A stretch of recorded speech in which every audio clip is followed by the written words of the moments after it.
And so Ja'far gave that eloquent response that all of you have read and have heard so many times. It is wallahi the pinnacle of eloquence, and it shows us why the Prophet ﷺ chose Ja'far to be the leader. Because to be a leader you need to have a personality, and you need to have eloquence. Without this you really cannot be a leader. And Ja'far had both, and that's why Ja'far marches in firm. He's not going to bow his head down. Had it been others, maybe they would have collapsed under the pressure. Not Ja'far. And when he was sincere to his faith, that sincerity automatically brings about respect. And you know, the fact of the matter, brothers and sisters, when you stand up for what you believe, even if your opponent doesn't agree with you, they will, in some sense, even if they hate your guts, they must respect you for being firm to your principles. This is just a fact of human life. It doesn't matter whether they agree or disagree. They could hate you more for being so stubborn, but one part of them will respect.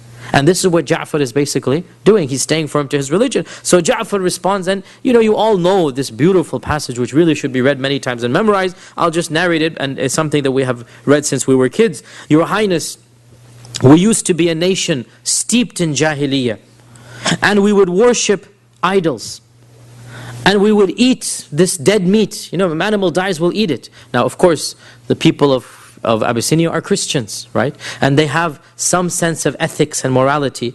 And they have some civilization. They have structure, they have buildings, they have society, they have morals. Makkah, as we said over and over again, really and truly was just completely backward. And it's something many Muslims doesn't click for them.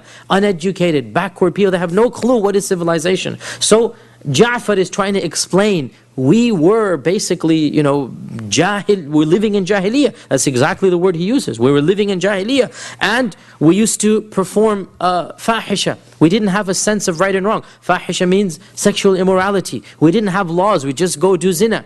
It's not something we had ethics to do. And we would break the ties of kinship and treat our neighbors in contempt. The strong amongst us would eat up and devour the weak. It was all about who was the stronger one. And we remained in this state until Allah subhanahu wa ta'ala sent a messenger to us. Now, again, he's very wise here, because the Negus knows what is a messenger. The Quraysh had never seen a messenger. It's not in their culture. The Negus is a Christian. He knows very well what a messenger is, right? And the whole speech of Ja'far shows that he understands the psychology of Negus. And he shows how to give da'wah. So he says, Allah sent us a messenger. This messenger was known to us. He's from our community. We know his house and his lineage. And we know his truthfulness. And he never spoke one lie in his life. And he invited us to believe in one God alone.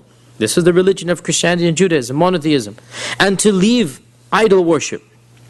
And he told us to abandon the ways of our forefathers, and to leave the worship of stones and statues.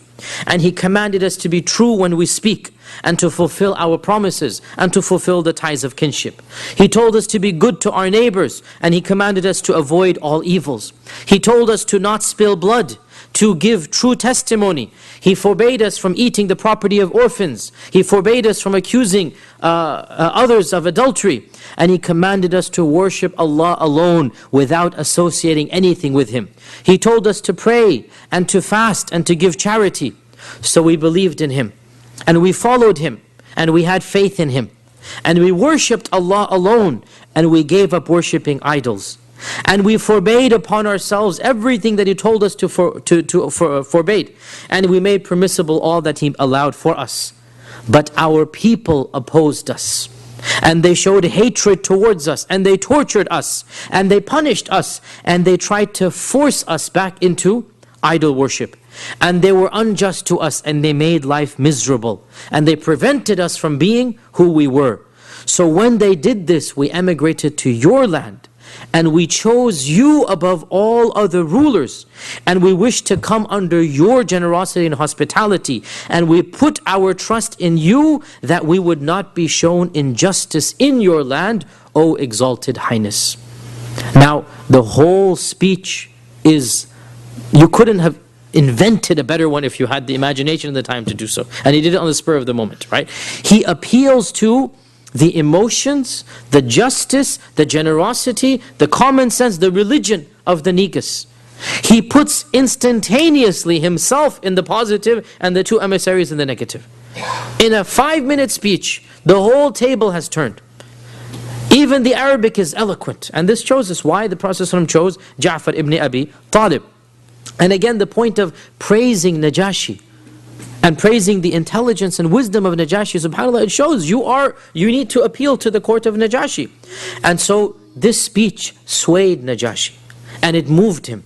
And he said to the Muslims, do you have any revelation that this Prophet says he has? Do you have any speech that he says that Allah gave to him?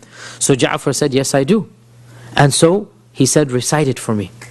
And so Ja'far ibn Abi Talib recited the beginning few pages of Surah Maryam.